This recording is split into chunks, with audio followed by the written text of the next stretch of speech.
hoy estoy terminando una serie de mensajes acerca de la vida de un hombre excepcional que escribió un libro excepcional y que tuvo un ministerio excepcional, y su nombre es Daniel. Este Daniel, durante las últimas 5 semanas hemos estado charlando usted y yo acerca de Daniel. Este Daniel fue uno de aquellos muchachos raptados, secuestrados por el en ese entonces fuerte y joven rey Nabucodonosor, porque era un hombre fuerte, era un militar que se convierte en rey y que Nabucodonosor expandió el imperio babilónico extraordinariamente, y quien se convirtió, y es parte de la historia de la humanidad, en uno de los pocos grandes reyes del mundo, uno de los pocos hombres cuyo nombre es recordado como uno de los reyes de una buena parte del mundo. Ha habido pocos imperios que son tan grandes como el imperio babilónico. Daniel, junto con sus 3 amigos, que usted debe recordar ya sus nombres, tanto el nombre hebreo como el nombre babilónico. El nombre hebreo son Ananías, Misael y Azarías, y el nombre con el que los nombran en Babilonia, ese sí son. Exacto, ya logramos algo. Y él, junto con sus 3 amigos y otros jovencitos más, porque no son los únicos, tenemos el relato de ellos, pero había muchos más judíos jovencitos que fueron, y señoritas, traídos para acá. Fueron traídos a Babilonia, muy probablemente, decíamos en la primera semana, muy probablemente mutilados e instruidos o adoctrinados al modo y cultura de Babilonia. Y eventualmente estos 4 se convierten en miembros de la corte del rey. Cuando el rey Nabucodonosor muere, su descendiente Belsasar es coronado rey.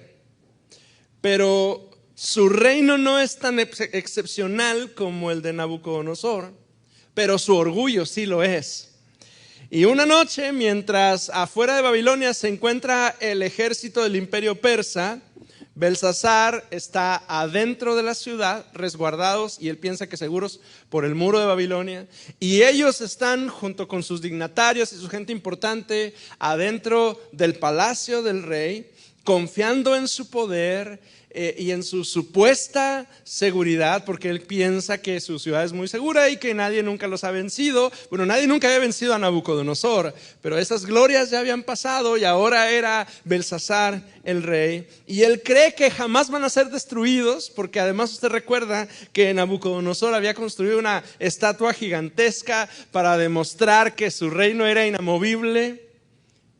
Pero esa noche, en esa cena, aparece una mano, y con el dedo escribe en la mano 4 palabras que lo dejaron a él y a nosotros anonadados, ¿verdad?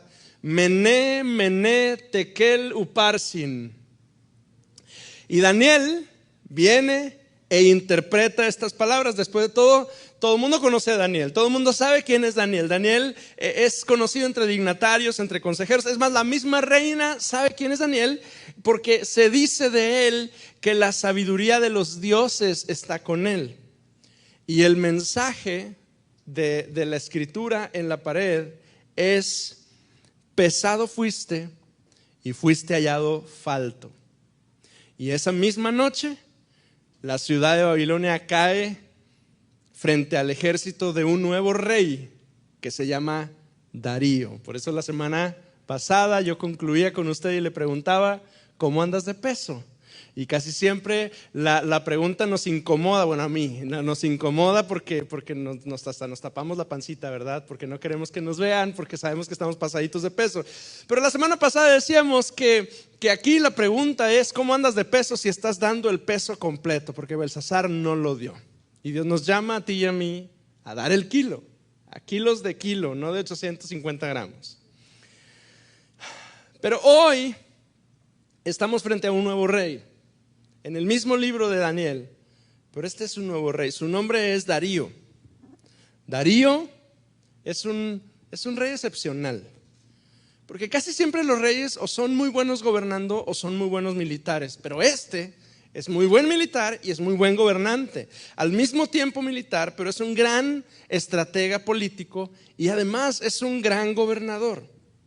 Entre sus grandes trabajos se encuentran el encontrar la manera de gobernar apropiadamente un reino tan vasto, tan grande, pero también conquistado. Porque quienes saben de avances en conquistas, saben que los territorios más alejados, conquistados, son los más difíciles de gobernar. Porque al final del día, el nuevo rey solo tiene una influencia aparentemente superficial sobre las orillas de los reinos. Pero este tipo encontró la manera precisa de gobernar su gran imperio.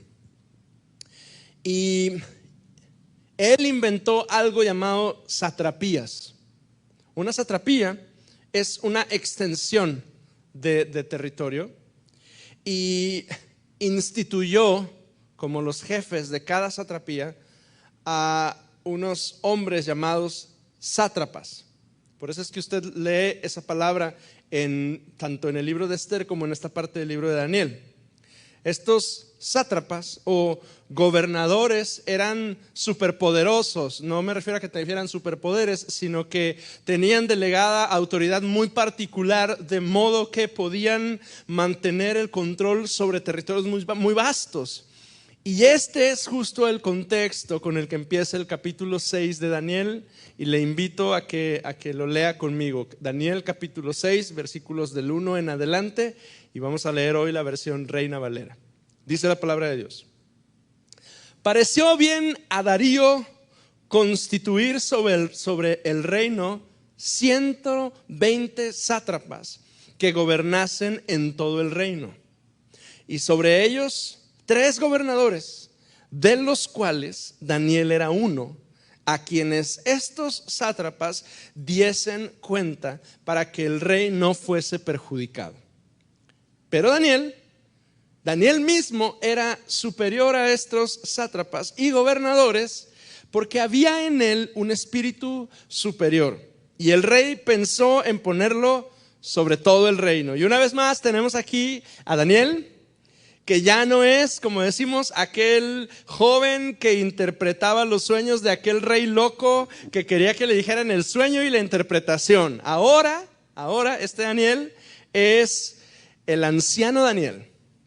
Los comentarios bíblicos no se ponen muy bien de acuerdo, pero asumimos que en el capítulo 6 de Daniel tiene alrededor de 80 años. Es un viejito ya, es un ancianito. Pero este viejito Daniel está instalado en la más alta de las esferas de gobierno del mundo. Este es un tipo que a lo largo de los años y gracias a su reputación se ha ganado esa posición, de modo que cuando cambia el rey no cambia el gobernante. El rey Darío es el nuevo rey, pero él asume que la gente que sabe son los que tienen que continuar, y entre los que saben, ahí está Daniel. Pero ahora está enfrentando lo que enfrentamos todos cuando Dios nos coloca en un lugar de autoridad: resistencia. ¿A alguien le ha pasado alguna vez que de pronto las circunstancias, la vida, el destino, no es cierto, las cosas se mueven, Dios opera de cierta manera que de pronto te coloca en una posición de autoridad, de preeminencia entre otras personas? Puede ser en el ministerio, puede ser en tu trabajo, puede ser en tu colonia, puede ser incluso en tu familia. Y te coloca en una posición de autoridad, de preeminencia. Y entonces normalmente lo primero que va a ocurrir es que va a empezar a haber resistencia a lo que tú estés haciendo. Por un lado, en el caso de Daniel, su excelencia y su carácter lo hacen apto para estar sobre todo el reino. Pero por otro lado, la envidia de sus compañeros y del resto de los subordinados que él tiene hace que estos compañeros gobernadores y sátrapas busquen a toda costa de ponerlo de su posición. En el versículo 4 vemos una de las frases más retadoras que cualquier mujer y hombre que aman al Señor pueden escuchar o pueden recibir. El verso 4 dice: entonces los gobernadores y sátrapas buscaban ocasión para acusar a Daniel en lo relacionado al reino, pero vea lo que dice, mas no podían hallar ocasión alguna o falta, porque él era fiel y ningún vicio ni falta fue hallado en él. Oiga, qué cosa. La Nueva Traducción Viviente dice: entonces los demás administradores y altos funcionarios comenzaron a buscar alguna falta en la manera en que Daniel conducía los asuntos de gobierno, pero no encontraron nada que pudieran criticar o condenar, porque él era fiel, siempre responsable y totalmente digno de confianza. Oiga, el perfil de este viejito Daniel es extraordinario. Se nos dice que él es fiel, que es siempre responsable, que es totalmente digno de confianza y que no hay en él ningún vicio. ¡Qué perfil! ¡Qué descripción! ¿Podrán decir eso de todos nosotros? ¿Podrán decir eso? ¿Podremos poner eso en nuestro CV cuando vamos a una entrevista? Y podrán dar fe de ello. Alberto es fiel, siempre responsable, totalmente digno de confianza y no hay ningún vicio en él. Paco, César, Osvaldo, fiel, siempre responsable, totalmente digno de confianza. Es un perfilazo el de este hombre. Y oiga, merece su mérito, y deme un minutito más para esto, porque oiga, ¿a poco usted conoce algún político con este perfil? Pase lista de los nuestros, de los mexicanos. Priista, morenista, perredista, panista, Movimiento Ciudadano, del que sea, dígame uno que cumpla con este perfil.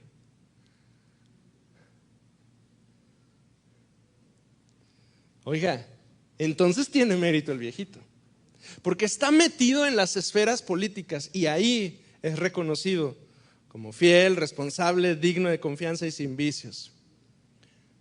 No es una descripción exclusiva de los grandes hombres de Dios, Pablo dice en Filipenses, capítulo 2, versículo 15, dice: para que seáis irreprensibles y sencillos, hijos de Dios sin mancha, en medio de una generación maligna y perversa, en medio de la cual resplandecéis como luminares en el mundo.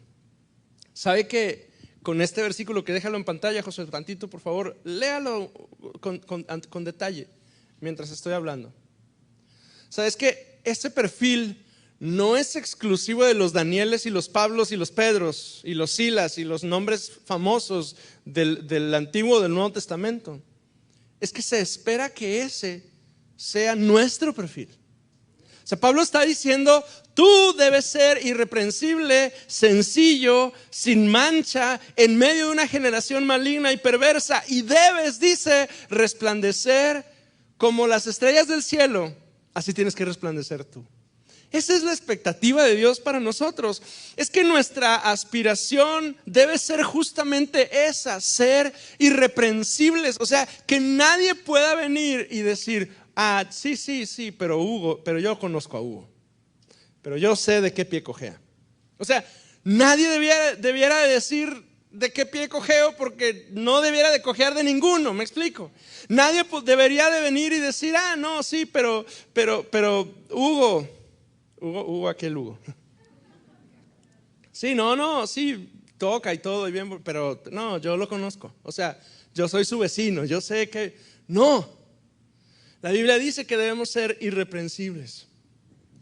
Y en todo este viejito era irreprensible hasta que encontraron un bache que podían aprovechar en su contra. Verso 5, entonces, estoy en Daniel. Entonces dijeron aquellos hombres: no hallaremos cosa contra este Daniel, no hallaremos ocasión alguna para acusarle, si no la hallamos contra él en relación a la ley de su Dios. Entonces estos gobernadores y sátrapas se juntaron delante del rey y le dijeron así: rey Darío, que vive para siempre, todos los gobernadores del reino, magistrados, sátrapas, príncipes y capitanes han acordado por consejo que promulgues un edicto real y lo confirmes, que cualquiera que en el espacio de 30 días demande petición de cualquier dios u hombre fuera de ti, oh rey, sea echado en el foso de los leones. Ahora, oh rey, confirma el edicto y fírmalo para que no pueda ser revocado conforme a la ley de Media y de Persia, la cual no puede ser abrogada. Verso 9, firmó pues el rey Darío el edicto y la prohibición.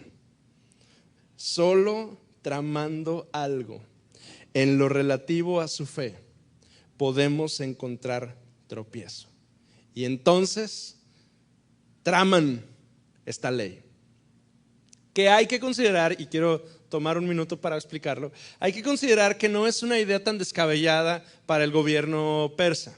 Es decir, a los ojos de Darío y de sus seguidores, esta no es una idea tan loca. Mire, Darío al final del día en Babilonia es un rey extranjero. Gobernaba el mismo territorio que antes había gobernado Nabucodonosor. Es como si de pronto nosotros mexicanos llega algún militar o algún gobernante extranjero, se establece en el Palacio Nacional y dice: ahora yo soy el presidente de México. Y nosotros decimos: pues ¿cómo? Si eres, no sé, neozelandés o inglés o australiano, de cualquier otra nación. O sea, no está lejos del sentido común que promulguen este tipo de ley. El territorio que ahora era administrado por sátrapas seguramente estos sátrapas habían tenido algún puesto administrativo durante el imperio anterior.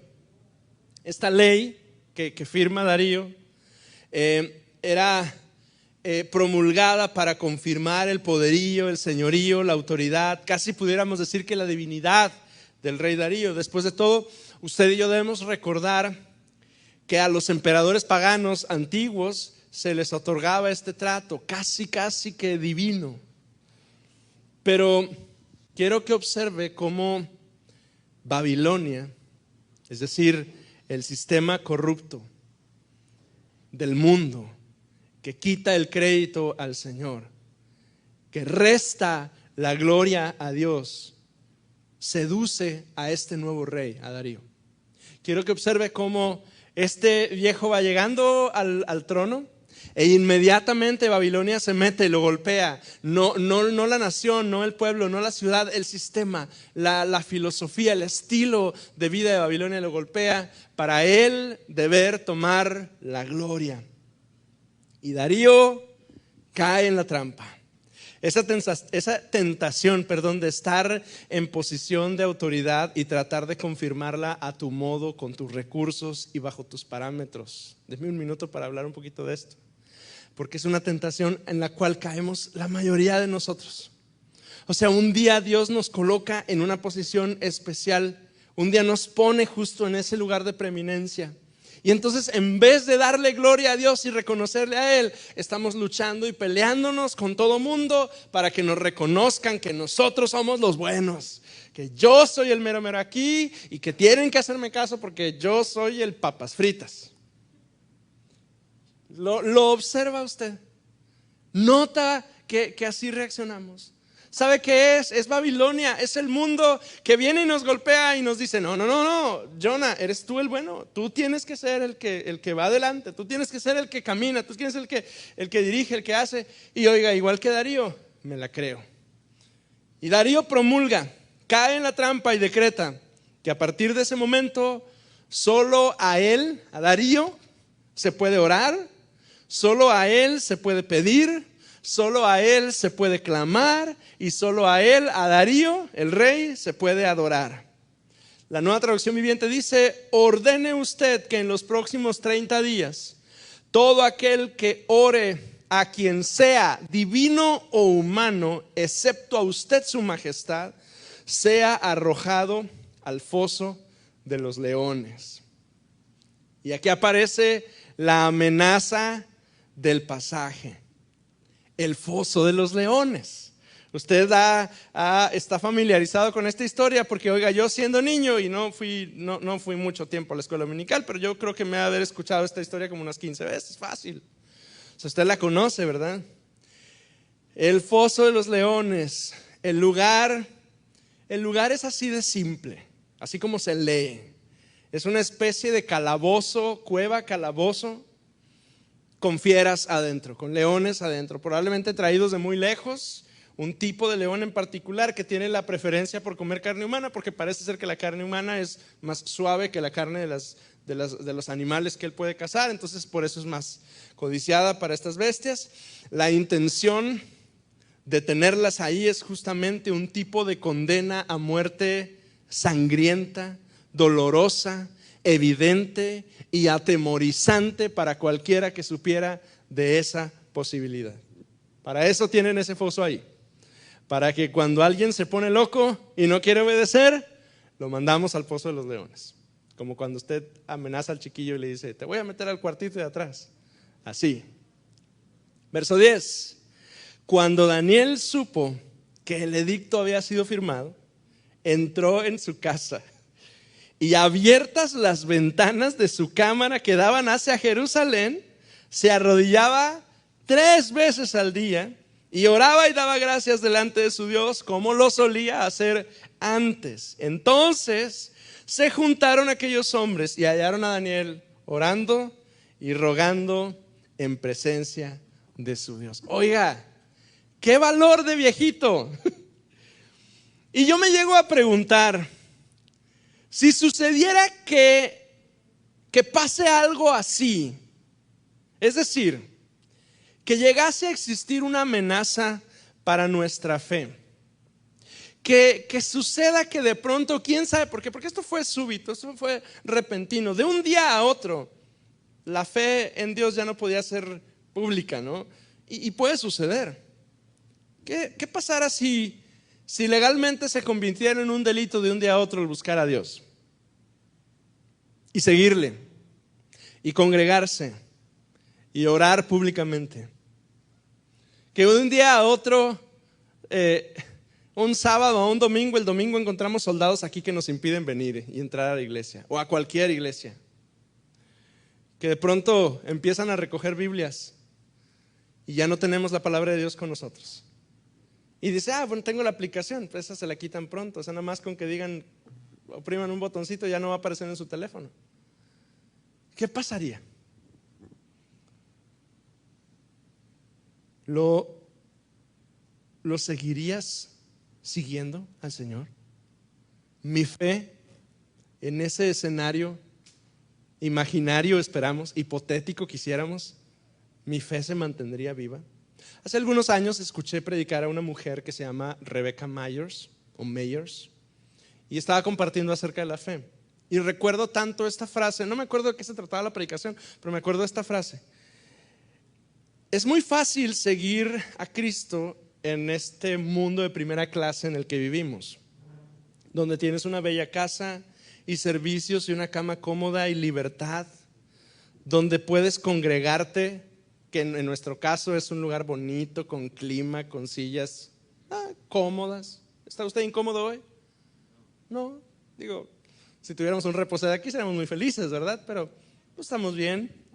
Digo, no estamos en el calorón de 35 grados que está aquí afuera. Tenemos música bonita. Pero ¿qué pasaría si en vez de despertar en tu cama suavecita, decía Rebeca, despertaras en una litera, en una celda, con 20 mujeres ahí, porque es una mujer? ¿Seguirías siguiendo a Jesús? Si las condiciones cambiaran y hubiera señalamientos, persecuciones, luchas a causa de tu fe. O sea, porque señalamientos y esas cosas suceden, pero en este momento aquí en México nuestra realidad no tiene nada que ver con nuestra fe. Podemos vivir la fe con libertad. Pero ¿qué pasaría? ¿Continuarías tú siéndole fiel a Cristo? Fíjese que este momento, este conflicto de fe, en el que a causa de creer en Dios y de orar públicamente y de proclamar la fe delante de todo el mundo, la gente es castigada, no es la última vez que sucede en la Biblia ni en la historia de la iglesia. Ni siquiera es la única vez que sucede con leones. Los primeros cristianos fueron víctimas de persecuciones y fueron condenados a morir públicamente en las arenas romanas y eventualmente en el Coliseo romano a causa de la fe. Hay una historia de un hombre del cual quiero hablar hoy. Su nombre fue Policarpo. Policarpo fue obispo de Esmirna. Y este es uno de esos que experimentó el sufrimiento a causa de la fe. Considere su testimonio. Cuando es amenazado por el gobernador a morir si no confesaba el señorío del César, del emperador, él responde. Escuche las palabras de Policarpo. He servido a mi Señor Jesucristo durante 86 años y nunca me ha causado daño alguno. ¿Cómo puedo negar a mi rey, que hasta el momento me ha guardado de todo mal y además me ha sido fiel en redimirme? Al escuchar ese testimonio, el gobernador amenazó de echar a Policarpo al foso de las fieras si continuaba firme en su testimonio. Tengo listas las fieras y te echaré entre ellas a menos que cambies de pensar. Policarpo contestó sin temor alguno: que vengan las fieras, porque no cambiaré mi fe. No es razonable cambiarnos del bien al mal por razón de las persecuciones. Mejor sería que los hacedores de maldad se convirtiesen del mal al bien. Y así, Policarpo de Esmirna muere en la hoguera a causa de su fe. Qué valor de esos hombres y de esas mujeres que sostienen la fe en medio del peligro. Qué valor, qué pantalones y qué faldas tienen esas mujeres y hombres de Dios que en medio de la prueba y del señalamiento y de la lucha y de la posibilidad incluso de morir, son capaces de seguir siendo fieles. Vuelva conmigo a Daniel en el capítulo 6, pero en el versículo 3. Entonces respondieron y dijeron delante del rey: Daniel, que es de los hijos de los cautivos de Judá, no te respeta a ti, oh rey, ni acata el edicto que confirmaste, sino que 3 veces al día hace su petición. Entonces el rey mandó, verso 16. El rey mandó y trajeron a Daniel y lo echaron en el foso de los leones.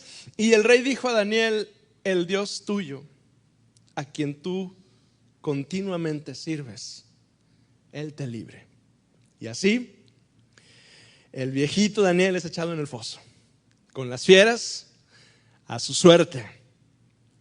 Y ahí, en el foso, la Biblia dice que pasa toda la noche completita. Y entonces yo me pregunto, ¿cómo sería? ¿Cómo sería esa noche? ¿Qué sucedería esa noche? ¿Qué pasaría? No nos dice nada la Biblia. El verso 19 dice: el rey pues se levantó muy de mañana, porque además al rey le pesaba, ¿no?, el asunto, porque sabía el valor que Daniel tenía en el reino. El rey pues se levantó muy de mañana y fue apresuradamente al foso de los leones, y acercándose al foso llamó a voces a Daniel con voz triste y le dijo: Daniel, siervo del Dios viviente, el Dios tuyo, a quien tú continuamente sirves, te ha podido librar de los leones. O sea, el panorama era que en cuanto la persona llegaba al foso, en cuanto los leones destrozaban su cuerpo y lo mataban. Entonces, casi que Darío quizá viene como pues a recoger restos de Daniel, ¿verdad? Pero entonces sucede algo extraordinario. Entonces, verso 21, entonces Daniel respondió de adentro del foso: oh rey, vive para siempre. Mi Dios envió su ángel, el cual cerró la boca de los leones para que no me hiciesen daño, porque ante él fui hallado inocente, y aún delante de ti, oh rey, yo no he hecho nada malo. En el foso de los leones suceden cosas que trascienden afuera del foso de los leones. ¿Cómo cerró la boca de los leones? No sabemos. ¿Qué ocurrió allí? No tenemos idea. No sabemos, no. Solo Dios y Daniel lo saben, y déjeme colocar esta posibilidad, y quizá ni Daniel supo. Porque el foso era justo eso, un foso cerrado. Dice que estaba cerrado con una piedra. O sea, no me imagino que fuese un lugar así abierto, tipo una jaula de zoológico, ¿verdad?, en el que puede entrar. Era una cueva Estaba cerrado con una piedra. Probablemente haya sido un lugar muy oscuro. Quizá Daniel no veía nada, pero Daniel supo que él estaba vivo por la misericordia del Señor. Y en cuanto entra a ese foso, y si usted hubiera sido Daniel, usted sabe qué hay en el foso y usted sabe a qué va a ese lugar y usted sabe que en cualquier momento va a sentir una mordida o un garrazo y eventualmente sería muy doloroso y etcétera. Usted imagínese lo que está pasando allá adentro. Pero entra y 1 minuto y no pasa, y 2 minutos y no pasa, y 15 minutos y no pasa, y media hora y no sucede, y 1 hora y no sucede. Probablemente escucha a los animales ahí moviéndose, gruñendo, respirando, pero ninguno de ellos le toca. Y a menudo, hermanos, así son las tribulaciones y pruebas que experimentamos en nuestra fe. Oscuras, silenciosas, y muchas de ellas privadas, en secreto. Nadie sabe, nadie entiende, nadie conoce lo que estamos atravesando. Quisiéramos porras, quisiéramos compañía, quisiéramos palabras de aliento, pero a veces ninguna de esas cosas están presentes. Solo está la oscuridad y el respiro de los leones alrededor de nosotros, y la confianza de que cada minuto va pasando y los leones no se acercan, y pasa 1 minuto más y 2 minutos más y siguen sin acercarse, y usted y yo, porque usted y yo hemos estado ahí y estamos asustados y estamos quizá hay que decir aterrorizados, y oímos lo que está pasando alrededor y no vemos mucho. Pero pasan 15 minutos y 1 hora y 2 y 3 y nada sucede con nuestra vida, con nuestra integridad, porque Dios está con nosotros. Esas noches angustiosas donde debes confiar que solo vives por la misericordia y por la presencia de Dios que está contigo. Entonces, verso 23, se alegró el rey en gran manera a causa de él y mandó sacar a Daniel del foso. Y fue Daniel sacado del foso y ninguna lesión se halló en él porque había confiado en su Dios. Y en el verso 26 hay una declaración de Darío diciendo: de parte mía es puesta esta ordenanza, que en todo el dominio de mi reino todos teman y tiemblen ante la presencia del Dios de Daniel, porque Él es Dios viviente y permanece por todos los siglos, y su reino no será jamás destruido y su dominio perdurará hasta el fin. Él salva y libra y hace señales y maravillas en el cielo y en la tierra. Él ha librado a Daniel del foso del poder de los leones. Y del testimonio de este viejito Daniel yo puedo rescatar al menos 2 ideas que yo quiero que tú consideres hoy. La primera: nunca te digas a ti mismo yo ya la hice. Nunca te digas a ti mismo yo ya la hice, yo ya la libré. Nunca. Daniel, a sus 80 años, 80 y tantos años, sigue siendo probado, sigue siendo retado, sigue siendo señalado, sigue siendo vituperado, sigue siendo amenazado. Su vida y su fe siguen siendo probadas. O sea, si usted tiene 5 años, 1 año en Cristo, 5, 10, 20, 25, y a los 25 a lo mejor decimos: no, yo ya, ¿cuál problema? Tengo ninguno, yo soy feliz, vivo de mis rentas, me congrego en coinonía, doy mis diezmos, participo en el campo de verano y yo estoy feliz. Y yo le digo: no asuma que usted ya la tiene hecha, porque todavía muy avanzados en la fe, el Señor de pronto y sigue permitiendo estos tratos en nuestras vidas, que lo que quieren es perfeccionarnos, es ayudarnos, es hacernos como Cristo, que el carácter de Cristo sea presente en nuestras vidas, que lleguemos, decíamos hace unas semanas en la escuela de vida cristiana, a la estatura del varón perfecto. No. A menudo quienes tenemos tiempo en Cristo llegamos a pensar, ¿qué puede enseñarme Dios a mí? Daniel a sus 80 años seguía al frente de la batalla. Y Dios tenía todavía victorias para Daniel. Y yo le digo hoy, Dios aún tiene victorias para ti. Dios aún tiene victorias para ti.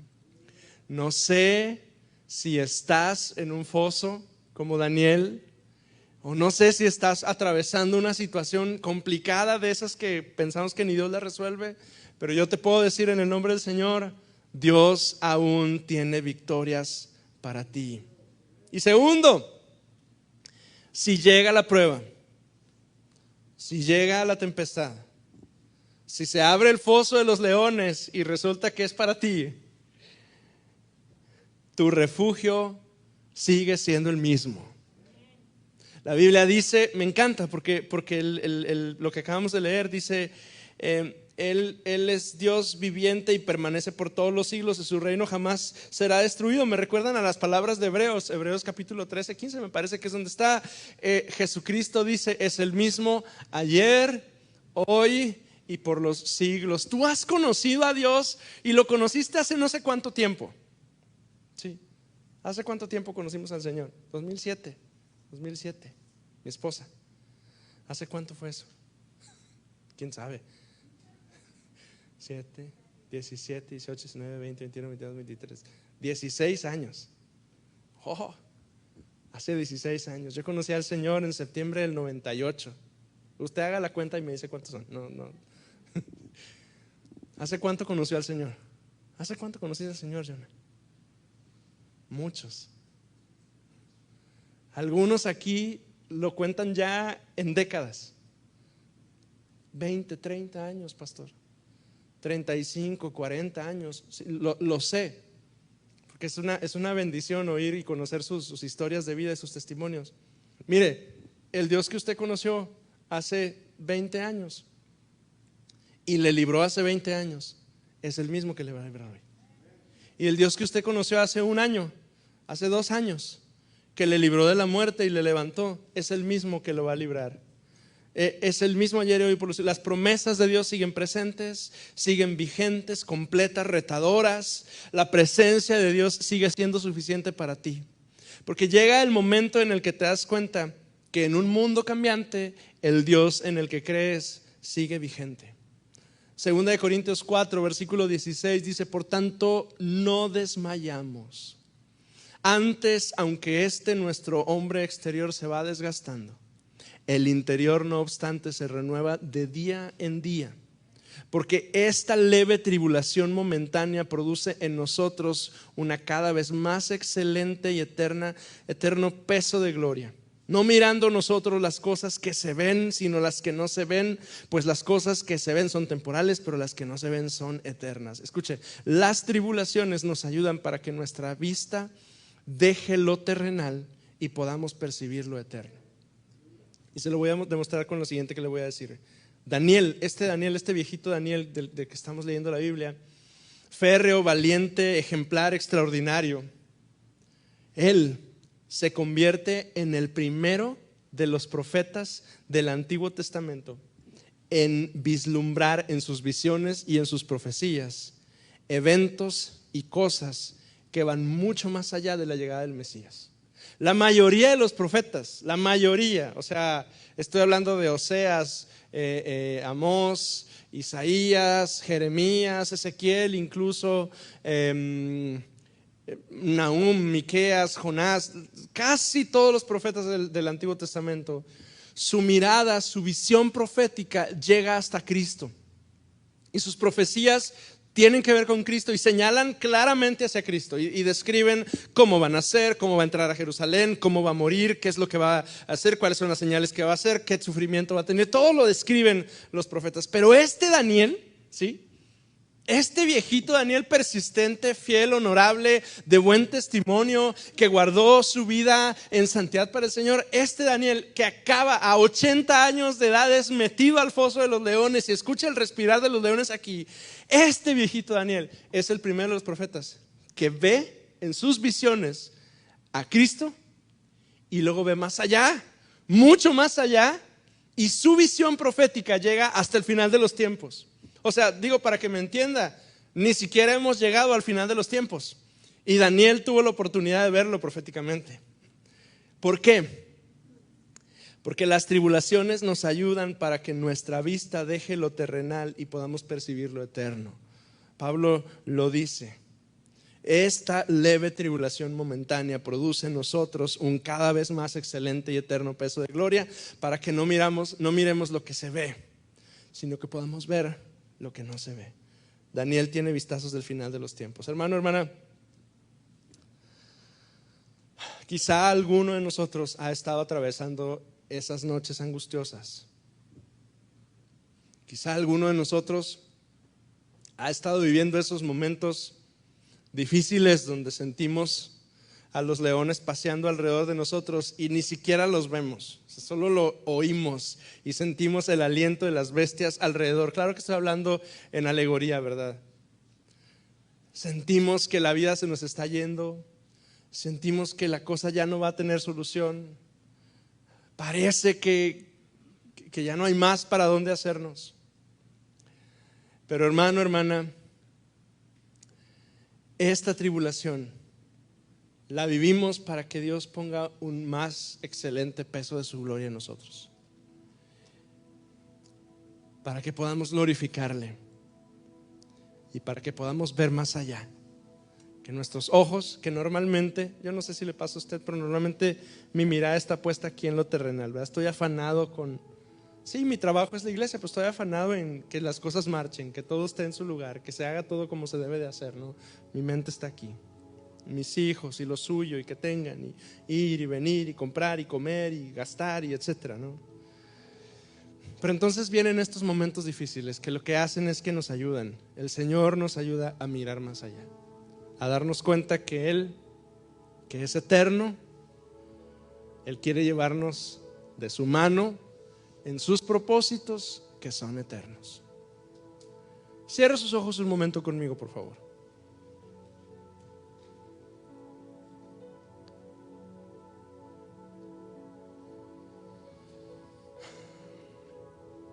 Yo quiero orar por aquellos de mis hermanos que han estado pasando noches angustiosas hoy. Yo quiero orar por aquellos de mis hermanos que han estado en el foso de los leones, como Daniel,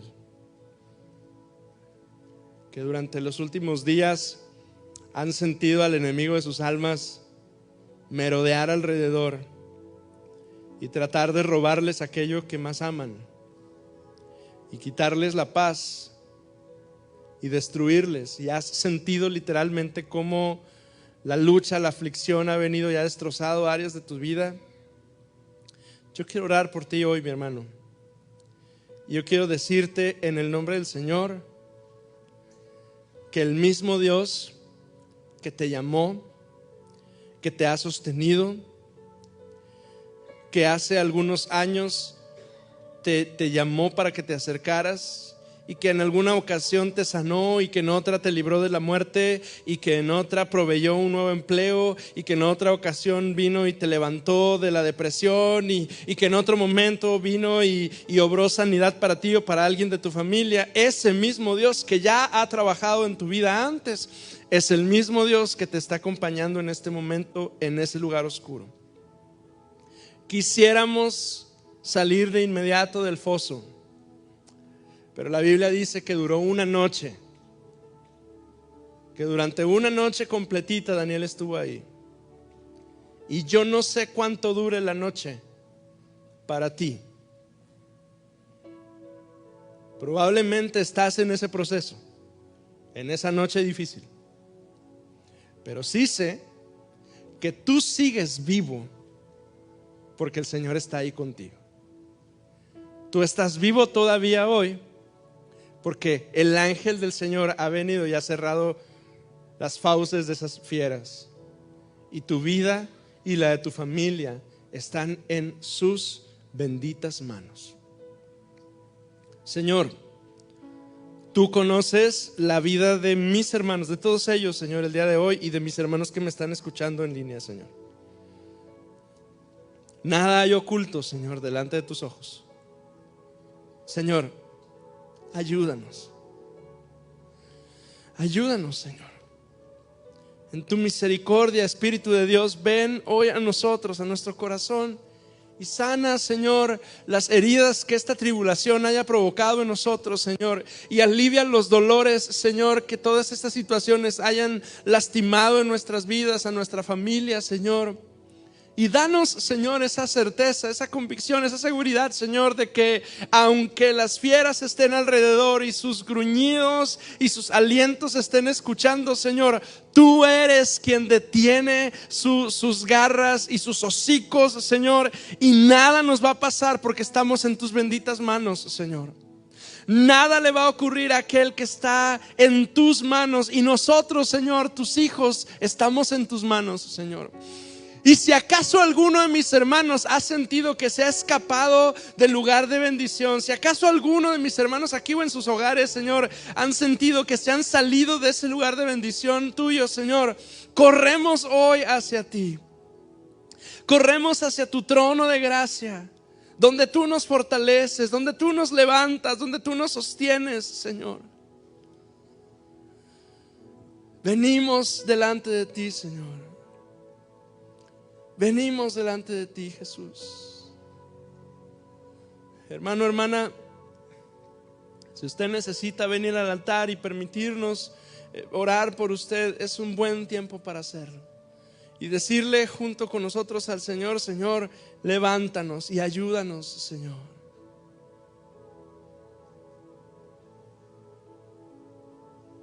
Me acerco ante el trono de tu gracia. Me acerco ante el trono de tu amor. Tú me levantas. Tú